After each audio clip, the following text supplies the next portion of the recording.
Messieurs, mesdames, bonsoir et merci de suivre cette édition de 20h30 que nous ouvrons avec un communiqué du secrétariat général du gouvernement. Il est lu ici par le secrétaire général adjoint du gouvernement, Yahya Chebou. Le président de la République, chef de l'État, son Excellence M. Issou Mahamadou, sur proposition du Premier ministre, chef du gouvernement, a procédé à un remaniement technique du gouvernement. Au terme de ce réaménagement technique, sont nommés ministre délégué auprès de la ministre des Affaires étrangères, de la coopération, de l'intégration africaine et des Nigériens à l'extérieur, chargé de l'intégration africaine, Madame Kafa Rekiatou Christelle Jakou. Ministre délégué auprès du ministre d'État, ministre des Mines et du Développement industriel, chargé du développement industriel, Madame Sani Mariama Moussa. Je vous remercie. Et puis ce communiqué du secrétariat général de l'Assemblée nationale. Le président de l'Assemblée nationale a l'honneur d'informer, mesdames et messieurs, les députés que les travaux en séance plénière reprendront le mardi 21 avril 2015 à l'hémicycle, place de la concertation à partir de 9h30. Fait à Niamey le 20 avril 2015, signé le secrétaire général Boubacar Tchemougou. Ouverture ce matin à Niamey de la 4e session ordinaire du Conseil supérieur de la communication CSC au titre de l'année 2015. 6 points seront débattus au cours de cette session. C'est le président du CSC, Abdraman Ousmane, qui a présidé la cérémonie d'ouverture. Le point avec Aïchatou Bawa et Salif Garba. Cette 24e session ordinaire du Conseil supérieur de la communication, la 4e au titre de l'année 2015, comporte 6 points. Il s'agit entre autres de l'examen et l'adoption du rapport du groupe de travail chargé de l'examen des dossiers de demande d'autorisation d'exercice des services de radiodiffusion sonore privée et associative, l'examen du rapport de synthèse des directions du CSC pour le premier trimestre 2015 et l'examen et l'adoption des rapports du Conseil de presse. Le président du CSC s'est particulièrement appesanti sur la question relative à l'examen du rapport du groupe de travail chargé d'étudier les dossiers de demande d'autorisation d'exercice de services de radiodiffusion sonore privée et associative. Ce groupe de travail a planché sur 57 dossiers répartis comme suit. 9 dossiers de demande de création de nouvelles radios privées, 3 dossiers de demande de création de relais de radio privées nationales, 1 dossier de création de relais de radio internationales, 40 dossiers de demande de création de radios communautaires, dont 1 pour régularisation, 3 dossiers de prorogation d'autorisation provisoire, et 1 dossier de changement de promoteur et de prorogation d'autorisation définitive. Le président Abdraman Ousmane a aussi rappelé les conséquences majeures de l'adoption de ce rapport avant d'expliquer le défi auquel le CSC doit faire face dans les jours à venir. L'adoption de ce rapport aura 3 conséquences majeures. La première est sans doute l'élargissement du paysage audiovisuel nigérien, avec l'avènement de nouvelles radios privées et communautaires. La deuxième conséquence est le renforcement de la démocratie à travers l'information et l'éducation des citoyens. La troisième conséquence est d'ordre économique à travers la création d'emplois directs ou indirects. L'autre défi auquel le Conseil supérieur de la communication doit faire face dans les jours à venir est la gestion du spectre des fréquences. À l'issue de cette session ordinaire qui durera 5 jours, la plénière du CSC examinera les rapports et les adoptera afin d'autoriser les bénéficiaires d'entreprendre des démarches en vue du démarrage de l'exploitation des fréquences qui leur seront attribuées.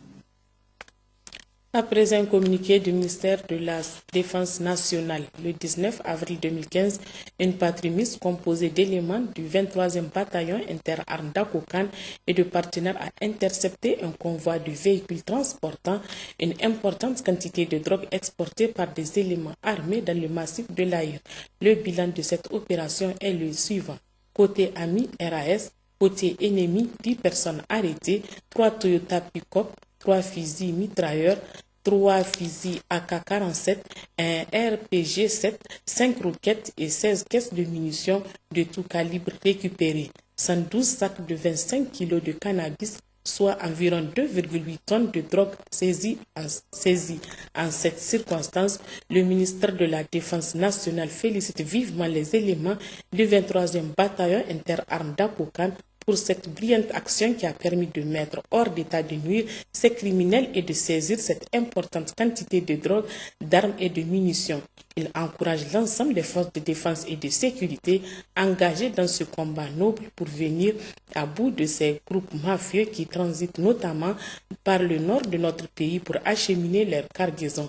Vive la République du Niger, signé le colonel Ledru. Suite de cette édition, en mission dans la région de Difa, le ministre de l'Intérieur a rencontré samedi dernier les cadres du commandement. La situation sécuritaire était au centre de cette rencontre.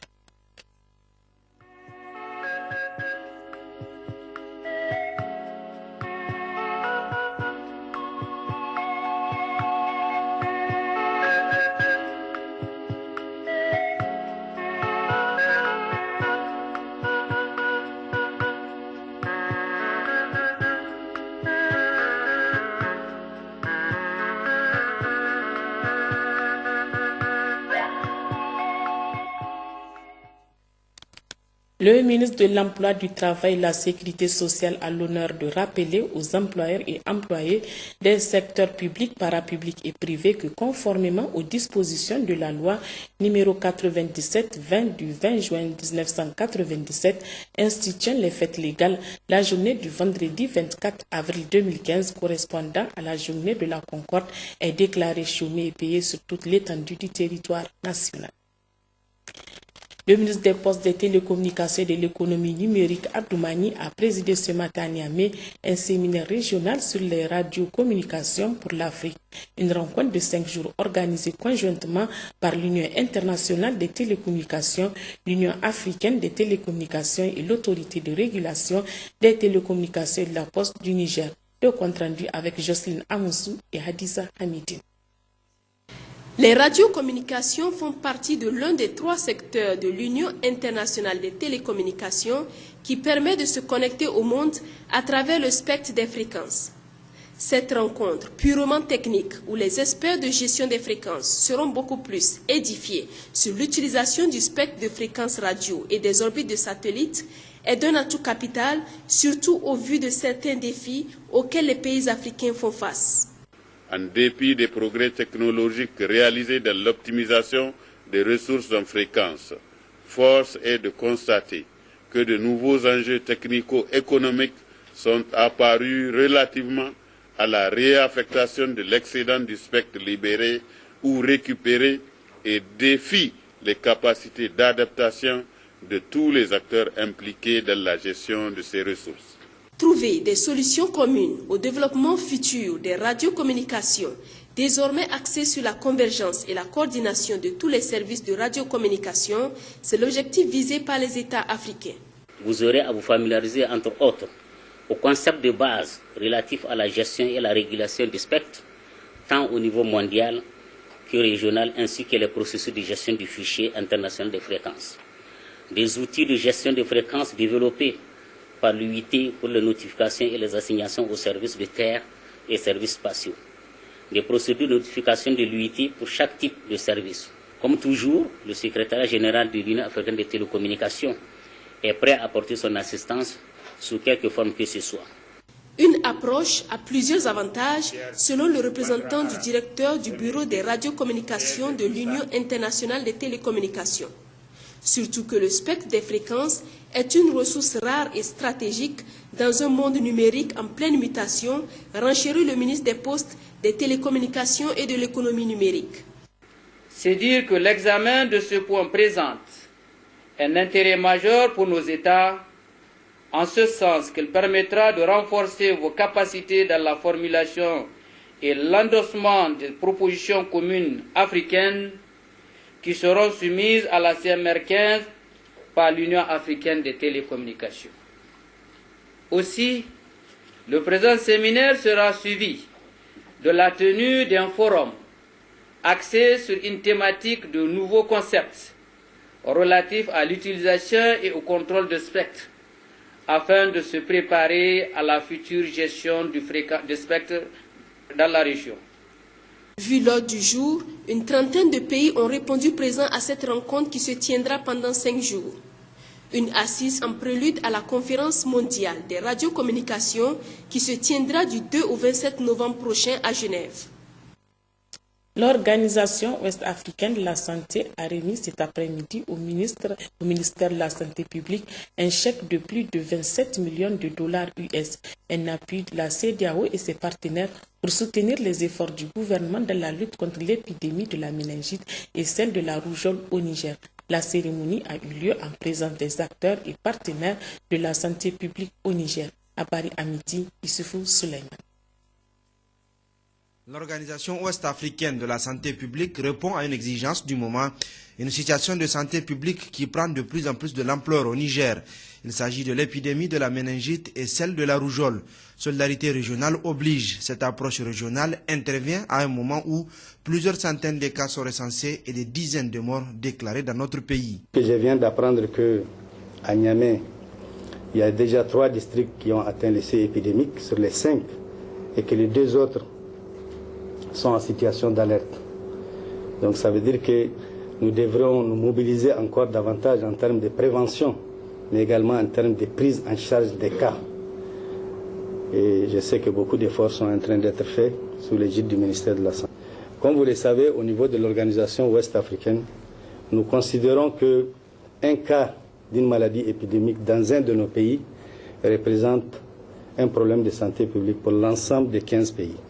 C'est pour cela que dès qu'il y a une difficulté dans un pays, nous venons rapidement pour s'enquérir de la situation, voir ce que nous pouvons faire techniquement, mais également financièrement, et ensuite alerter les plus hautes autorités de la CEDEAO, notamment le président en exercice, qui est actuellement le président du Ghana, pour qu'on puisse voir dans une approche régionale quelles sont les actions qu'il faut entreprendre. Et voir comment appuyer les pays en temps opportun. Le Niger est fréquemment sujet d'épidémies de méningite, a expliqué le ministre de la Santé publique, Mano Agali. Tout de même, des mesures sont prises pour faire face à la situation qui se présente aujourd'hui.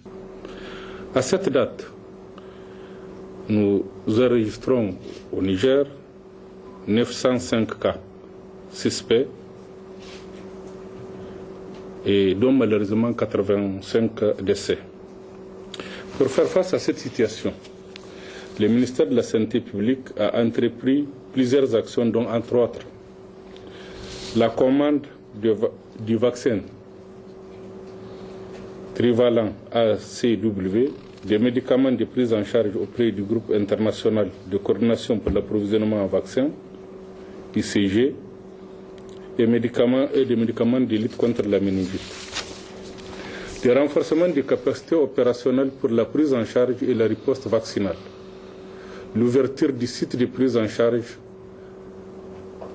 au niveau des 3 districts avec équipement, médicaments et personnel, selon les normes OMS. 50 000 $ US, soit 27 260 063 francs CFA, sont remis au ministère de la Santé publique pour faire reculer l'épidémie et prendre en charge les personnes déjà atteintes. Selon le directeur général de l'Organisation ouest-africaine de la santé, Xavier Crespin, un seul pays touché provoque la réaction de ces 15 pays de la CEDEAO. Le ministre de la Santé publique, Mano Agali, est revenu sur la situation qui prévaut au Niger, mais aussi et surtout la visite qu'il a effectuée au centre de santé de Lazare, au chevet des malades pris en charge gratuitement. Rencontre ce matin à Niamey entre le secrétaire général du ministère du Commerce et les contributeurs Doing Business. Une rencontre qui vise à faire le point du climat des affaires après la rencontre avec le gouvernement. Le compte rendu avec Nana Maria Mamoutari et Tarihuru Hassan. Cette réunion entre dans le cadre de la série de rencontres initiées par le ministère du Commerce avec les contributeurs Doing Business qui vise à faire le point des mesures et réformes prises par le gouvernement pour l'amélioration du climat des affaires au Niger.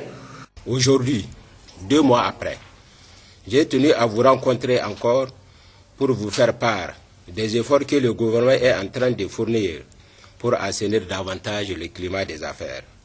Ainsi, après l'adoption le 19 novembre 2014 d'un plan d'action prioritaire, en novembre 2014 à mars 2015, le Conseil national des investisseurs privés présidé par son Excellence Monsieur le Premier ministre, a adopté le 29 janvier une feuille de route 2015 pour l'amélioration du climat des affaires.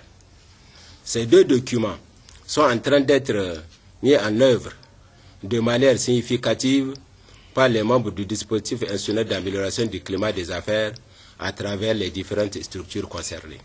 En cette période de collecte des données par l'équipe de la Banque mondiale, j'en appelle à votre sens de responsabilité pour vous assurer de la véracité des informations à fournir afin de ne pas pénaliser notre pays. Aussi, je demande à vous tous ici présents d'être notre porte-parole dans vos milieux respectifs afin de donner plus d'écho sur les mesures prises et les facilités qu'elles accordent. Les responsables de la promotion du secteur privé s'est penché sur les efforts que le gouvernement est en train de fournir pour l'amélioration des indicateurs du climat des affaires à travers les différentes structures concernées, notamment dans le cadre du commerce transfrontalier et la création d'entreprises. En ce qui concerne le commerce transfrontalier, le gouvernement a pris deux importantes mesures. La première, c'est sur le transport des biens au Niger. Donc, à partir de la mise en application de ces arrêtés et la mise à disposition des macarons au niveau de la Direction générale des douanes, normalement tous les camions de transport de marchandises qui passent par le corridor de Torodi et de Gaïa ne peuvent subir que deux contrôles. Le premier contrôle, c'est au niveau du poste d'entrée, où l'ensemble des forces concernées par le contrôle doivent effectuer leur travail. Il s'agit de la douane, de la police, de la gendarmerie, des eaux et forêts. Donc, ils doivent effectuer leur travail au niveau du poste de douane d'entrée. Et si tout est OK, un macaron est apposé au véhicule pour lui faciliter le trajet. On a pris une directive pour demander aux États de se conformer dans le cadre de la création des bureaux d'information sur le crédit. Et à cet effet, pour faciliter, le Niger a adopté une loi numéro 2014-79 du 31 décembre 2014 portant réglementation des bureaux d'information sur le crédit, qu'ils appellent les BIC. C'est des structures qui collectent et compilent des informations sur les antécédents de crédit ou de paiement d'un emprunteur auprès des banques. Les résultats obtenus au cours de ces échanges permettront aux uns et aux autres de mieux assimiler les efforts du gouvernement dans le cadre de l'amélioration du climat des affaires.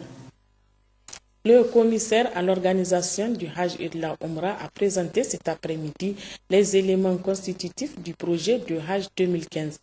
Ce quota alloué au Niger, la répartition de ce quota dans les différentes agences et d'autres dispositions en vigueur pour le Hajj 2015, notamment, ont été les principaux aspects évoqués au cours de cette présentation. Le quota du Niger cette année, vous savez, il est de 12 712 pèlerins. 12 712 pèlerins, c'est une reconduction du quota de 2014. Ce quota a été établi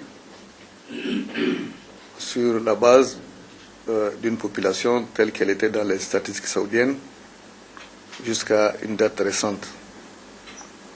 Fort heureusement, nous avons pu faire évoluer ces statistiques. Et donc, nous pensons que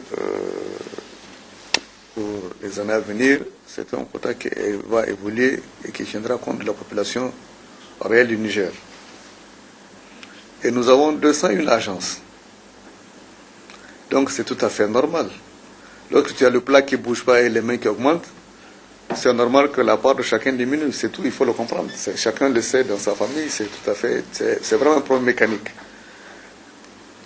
Au niveau de l'environnement juridique, bien sûr, la base juridique d'organisation du Hajj au Niger, c'est le décret 2013-196 du 31 mai 2013. Maintenant, à côté de ce décret, il y a des textes d'application et en dessous, il y a des textes normatifs d'un niveau un peu plus bas. C'est le cas du cahier de charges.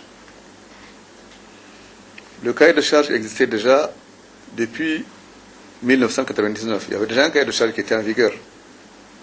Donc le nouveau cahier de charges, on l'a juste repris pour l'adapter aux dispositions du décret 2013-96 du 31 mai 2013. Il n'y a rien de nouveau, donc c'est un document qui existait.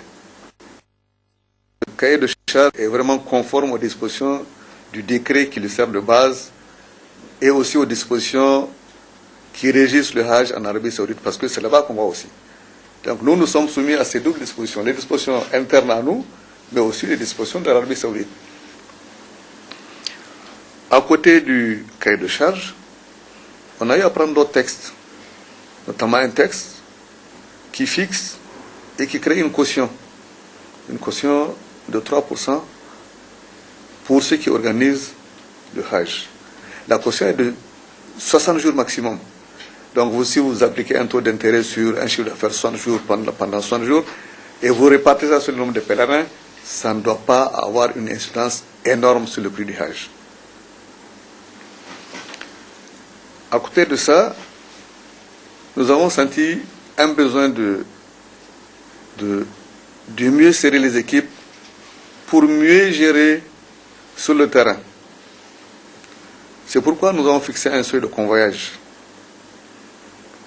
Nous avons dit, bon, c'est une bonne chose, nous avons des agences, mais pour pouvoir convoyer des pèlerins, il faut avoir au moins 500 pèlerins à convoyer. C'est-à-dire, c'est la capacité de faire un avion plein, en fait. Plus la capacité de pouvoir avoir des prix acceptables de logement en Arabie Saoudite. Tout ça est lié. À présent, le volet reportage de cette édition, le programme de renaissance du président de la République dans son volet initiative 3N est une réalité dans la commune de Gaïa. Nos reporters Moussa Mani et Bachir Harouna nous amènent à la découverte des résultats très impressionnants de la pratique de ces cultures irriguées à Gaïa, région de Dosso. D'une superficie de 360 km² avec 70 000 habitants, la commune de Gaïa est une zone à vocation commerciale et surtout agricole. La mobilisation des ressources internes constitue une des actions majeures des autorités municipales.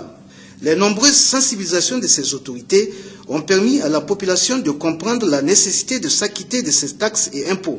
Comment nous sommes parvenus à aboutir, à arriver à cette adhésion, c'est en développant des actions concrètes à l'endroit des populations, c'est-à-dire des investissements, développer des investissements sur le budget de la commune. Dieu merci, les résultats sont concrets.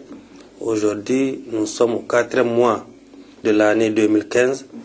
Nous sommes à plus du tiers, on tend vers la moitié du recouvrement de la taxe de voirie et la taxe municipale. Zone agricole par excellence, les cultures irriguées à Gaïa font partie du mode de vie des populations. La mobilisation autour de cette activité accompagne l'initiative 3N du président de la République. Par rapport à l'agriculture, dans le cas de 3N, nous recevrons beaucoup d'aide ici au niveau de la commune à l'intention, à l'endroit des populations. Il s'agit des engrais, des motocultures, des intrants, des pesticides, des semences, etc., etc. Donc vraiment les populations aussi accueillent de façon très satisfaisante ces appuis qui nous viennent pour que le 3N soit une réalité, soit effectif. Le 3N, c'est la politique du gouvernement, c'est la politique de l'État. Donc cela voudrait dire que ça concerne tous les Nigériens, sans exclusive. Et il faut que tous ensemble, nous nous mettons dans cette direction pour que cet objectif soit atteint. L'adhésion massive des populations à la mobilisation des ressources internes et à la pratique des cultures irriguées font de Gaïa une commune qui participe pleinement à la lutte contre la pauvreté et au-delà au développement de notre pays. Et puis, ouverture ce matin à Tillabéri de l'atelier de validation de la politique de diffusion des données statistiques. C'était sous la présidence du gouverneur de la région de Tillabéri. Le résumé avec Abdoulaye Soumana et Juponou. En tant qu'organe de coordination du système statistique national, l'INS est soucieux de la qualité de la production des données statistiques et de leur diffusion afin d'assurer efficacement leur utilisation dans l'élaboration, le suivi, l'évaluation et la mise en œuvre des politiques économiques et sociales. Compte tenu de l'évolution rapide des pratiques de diffusion, notamment avec les technologies de l'information et de la communication et des besoins informationnels variés de groupes d'utilisateurs de plus en plus hétérogènes, l'Institut national de la statistique cherche à adopter ses produits et recadrer sa logique d'offre par rapport à ces mutations. L'objet de cet atelier, donc, c'est de définir une politique de diffusion des données statistiques, c'est-à-dire répondre vraiment de manière beaucoup plus efficace aux besoins en information de tout le monde. Donc, il s'agit donc à l'INS de définir quels sont vraiment les véritables supports qui peuvent permettre aux différents utilisateurs de mieux utiliser l'information statistique. Vous savez, au niveau de l'INS, chaque fois quand on fait des enquêtes, des recensements, on stocke beaucoup d'informations au niveau de l'INS et donc nous utilisons de plus en plus des nouvelles technologies de l'information et de la communication pour faciliter l'accès, l'exploitation des données au niveau des différents services de l'Institut. Et donc cette politique que nous allons définir doit permettre quand même, en tout cas aux différents utilisateurs, d'avoir des canaux d'accessibilité aux informations statistiques. En ouvrant les travaux, le gouverneur de la région de Tillabéri a exprimé ses sincères remerciements aux plus hautes autorités de notre pays et aux partenaires du Niger pour les efforts inlassables qu'ils déploient pour développer la statistique qui sans nul doute constitue un outil précieux d'aide à la prise de décision. Pour Assimi Diaby, la nécessité de disposer d'indicateurs pour le suivi et l'évaluation des statistiques sectorielles de développement, essentiellement le plan de développement économique et social et l'initiative 3N, constituent de nos jours la préoccupation majeure des pouvoirs publics et des partenaires au développement. Il a exhorté les participants de tout mettre en œuvre au cours de ces 2 jours de travaux afin de doter notre pays, le Niger, d'une politique nationale de diffusion des données statistiques.